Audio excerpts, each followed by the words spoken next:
La diplomatura es algo completamente nuevo, algo que se hace por primera vez no solamente en Tucumán, sino en toda la región del NOA. Y embarcarnos en una aventura así no siempre es fácil, pero siempre está lleno de un montón de emociones, de un montón de trabajo.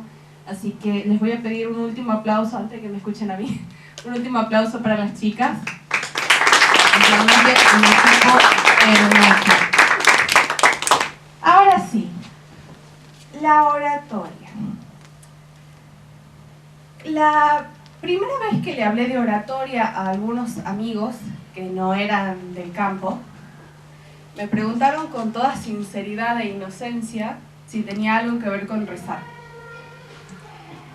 Y es que la palabra oratoria es una palabra que tiene muchas reminiscencias, nos suena a muchas cosas, nos suena a muchas cosas.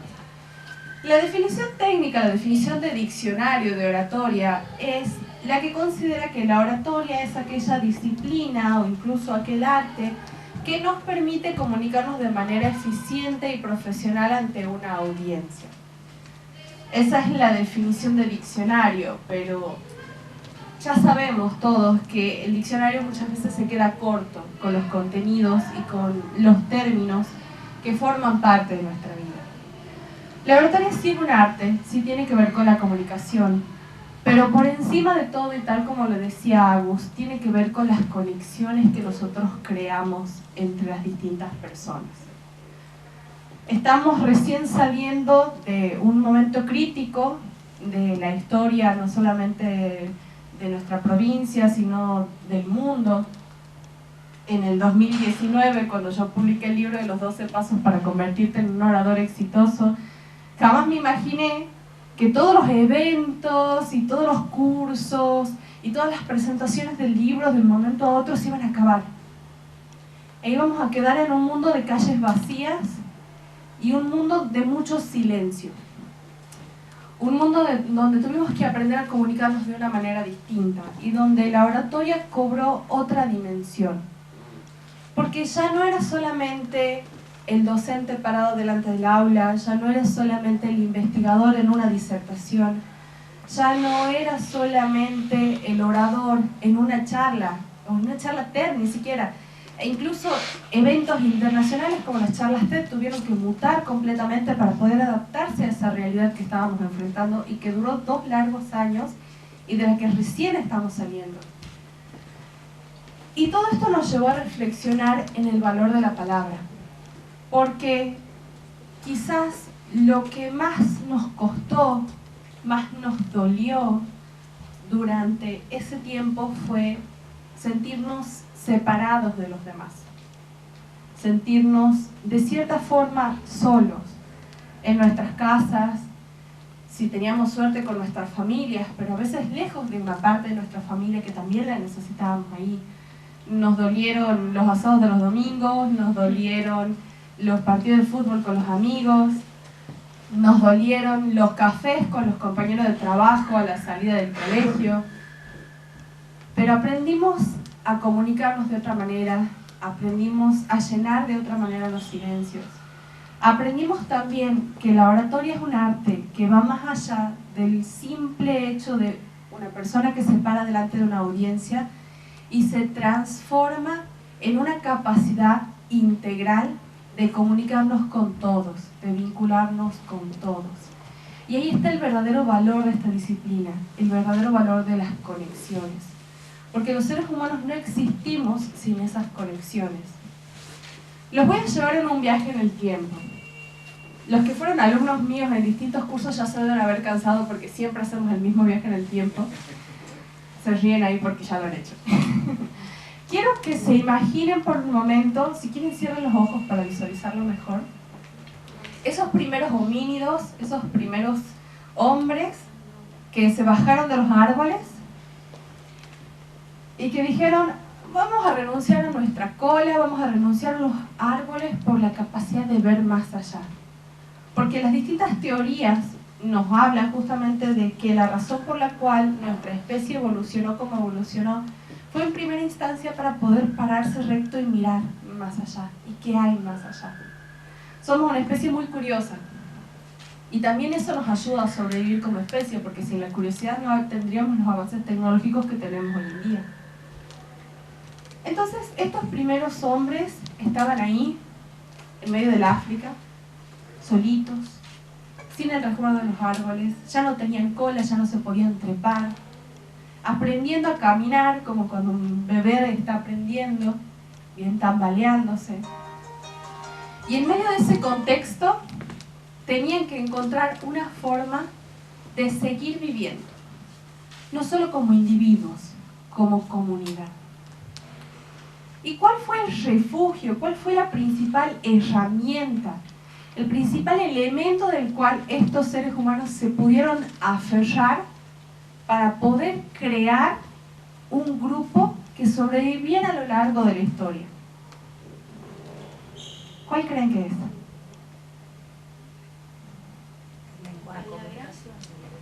El lenguaje. Bueno, estamos en una charla de oratoria, era una respuesta un tanto obvia.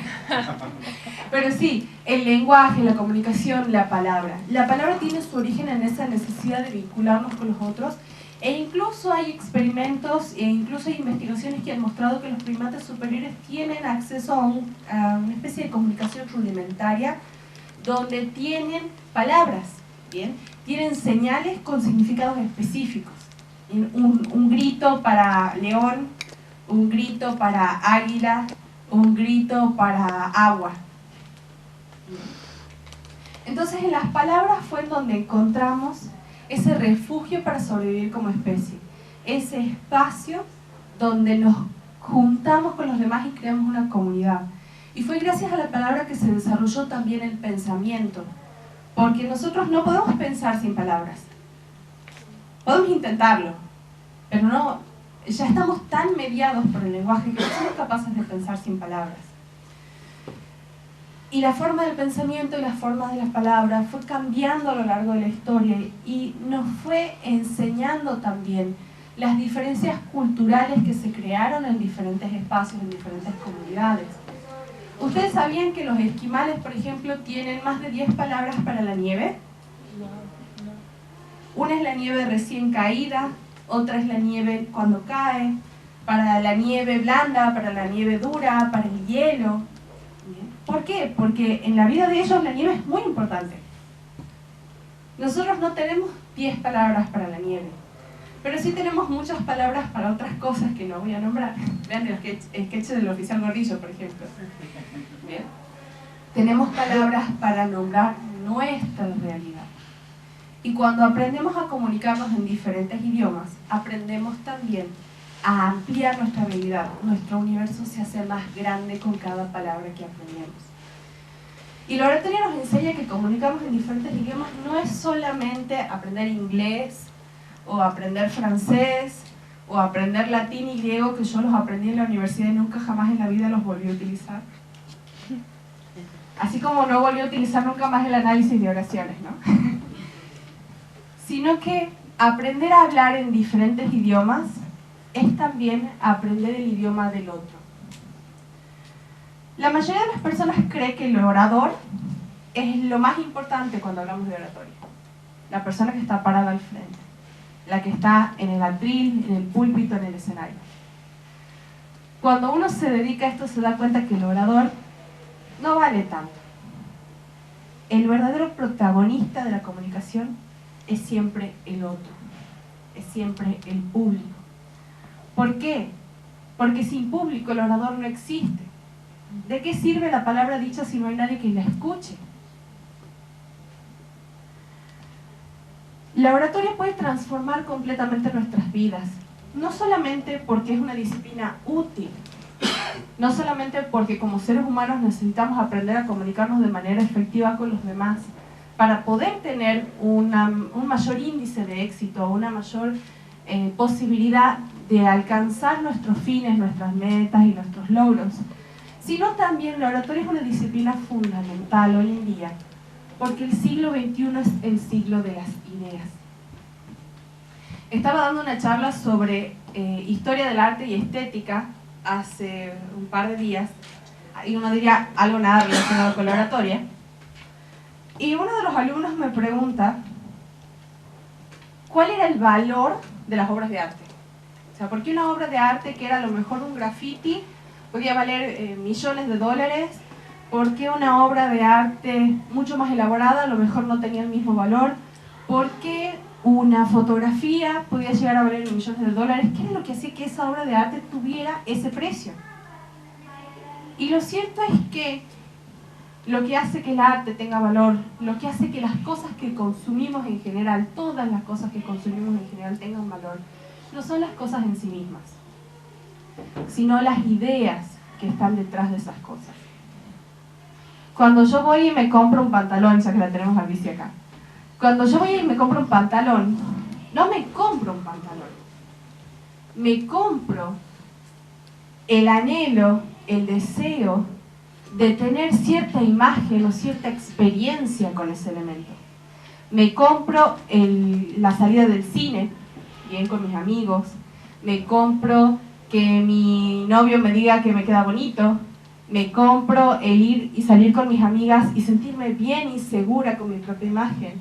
Compro las ideas, las experiencias que están detrás de ese objeto, que nosotros usamos, pero que están más allá del material con que está hecho. Por eso no es lo mismo un pantalón azul, uno negro, uno rojo, uno beige, uno mostaza. Por eso los años tienen colores. No sé cuál es el color de esta temporada, de este año. El año pasado creo que era coral. Pero no es porque las cosas materiales tengan en sí mismo valor, sino que lo que tienen valor son las ideas. Pero la idea o las ideas no sirven de nada si no las podemos comunicar. ¿Qué hubiera pasado con Apple, por ejemplo, si Steve Jobs no hubiera podido agarrar y vender su idea a las empresas en Estados Unidos? Porque él ni siquiera, cuando hizo su primera venta, ni siquiera tenía el dispositivo terminado. Fue y vendió una idea. ¿Ese es el color de la temporada? ¿Cómo se llama? Y es como un lavanda con un alilado. Pantone manda cuál es el color del año. Sí, y bueno, ¿por qué Pantone elige el color del año? También porque está comerciando una idea. Bien. Como les digo, Steve Jobs, si no hubiera podido vender su idea, hoy no tendríamos Apple. Bien. Imagínense un mundo sin TEDx. TEDx es el ejemplo ideal de un espacio donde el valor que se ofrece y se comercializa son las ideas. Los libros que compramos, las series que vemos. No sé si todos conocen, por ejemplo, la empresa Blockbuster en Estados Unidos. Sí. La ubican. Era la mayor cadena de alquiler de videos que existió en Estados Unidos y creo que fue la mayor en el mundo. Y tuvo la oportunidad de comprar Netflix. Qué bueno. Y no le apostaron a la idea. Blockbuster no lo compró. Hoy, en Estados Unidos queda un solo Blockbuster en todo el país, cuando antes había miles. ¿Por qué? Porque lo que valen ahora son las ideas. Lo que transforma nuestra vida, lo que le da peso, valor, son las ideas o las experiencias. Porque nosotros, como seres humanos, estamos hechos de ideas, de experiencias. Estamos hechos de recorridos. Pero repito, sin la capacidad de comunicarlo, todo lo que nosotros podamos aportar a nuestra comunidad se queda en nada. Por eso la oratoria es una disciplina transformadora, porque cuando uno empieza a hablar, a decir lo que realmente siente, lo que realmente piensa, a expresarse y a vincularse con los demás, es cuando ocurren las cosas increíbles. Es cuando ocurren las cosas que nosotros decimos que son milagros. Como por ejemplo el milagro de que hoy estemos inaugurando una diplomatura, con todas las cosas que nos pasaron en estos años. Las pérdidas, el encierro, la cantidad de emprendimientos que cerraron y tener que empezar de nuevo. La capacidad de conectarnos nos hace verdaderamente humanos, nos permite establecer lazos auténticos con los demás y crecer juntos. Porque ni siquiera en el origen de los tiempos éramos capaces de avanzar solos. Ahora, me gustaría dejarles 3 tips, 3 herramientas, y con esto ir cerrando esta pequeña charla, para que puedan encontrarse con sus palabras, para que puedan comunicar de una manera un poco más efectiva. Incluso si no hacen la diplomatura, si no hacen los cursos, no importa, yo quiero que se lleven algo valioso, más allá del hermoso número musical que vamos a ver dentro de un rato y la cantidad de sanguchitos que nos están esperando. Entonces, les voy a dejar 3 tips, simples, cortitos, fáciles. Primer tip: no menosprecien la imagen personal. Bien, hay una frase que a mí me gusta mucho que dice: vístete para el trabajo que quieres y no para el trabajo que tienes. No se trata de una cuestión superficial de, ay, yo me voy a poner esto, me voy a poner lo otro por cómo me miren los demás, sino que está comprobado por diferentes estudios que a nivel psicológico y emocional, nuestra imagen personal incide directamente en la estructura de nuestros pensamientos y en la manera que nos sentimos con nosotros mismos. Entonces, anímense a expresarse, incluso desde lo que usan. Bien. Y tengan en cuenta los contextos también, porque la verdad es que unos zapatos así se ven muy bien, pero, bueno, yo no porque tengo práctica, pero alguien con menos práctica, con menos comodidad con los zapatos de taco se puede estar arrepintiendo en este momento de habérselos puesto. Yo me arrepentí muchas veces de los zapatos que usé para diferentes eventos porque tenía que estar 4 o 5 horas parada hablando y a las 2 horas ya los pies estaban morados. Entonces eso también, siempre cuando piensen en su imagen personal, piensen en expresarse a ustedes mismos en primera instancia, sentirse bien, cómodos y felices con esa imagen que están transmitiendo. Más allá de los estereotipos de belleza, bien, más allá de que si hay pancita, si no hay pancita, si la pierna sí, si la pierna así, que sean ustedes mismos en cada uno de los aspectos que los representan. El segundo tip: muchas personas creen que son buenas improvisando. Y en realidad, la improvisación no existe. Lo que existe es una persona que tiene una cantidad de conocimiento y una cantidad de práctica tal que puede responder a una situación imprevista de manera eficiente. Es decir, si ustedes me dicen, Guada, necesito una charla sobre oratoria para mañana, yo voy y la doy a la charla. Ahora, si ustedes me dicen, Guada, necesito una charla sobre Revolución Rusa para mañana, no, necesito 1 o 2 semanas para prepararme para algo como eso. ¿Bien? Y si ya me piden de alguna cosa de física, química, matemática, pero denme 3 años. Bien, por algo soy licenciada en letras. ¿Qué significa esto? Significa que la verdadera maestría, ¿bien?, está en la práctica. Y los oradores deben practicar tanto o más que cualquier otro profesional que se dedique a una puesta en escena. ¿Bien? Si no, vayan y pídanle a, no sé, Maximiliano Guerra, Julio Boca, Piquín, alguno de esos que les improvisen un ballet. ¿Bien? No se puede.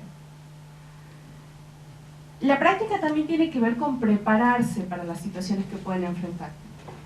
Y todo orador tiene que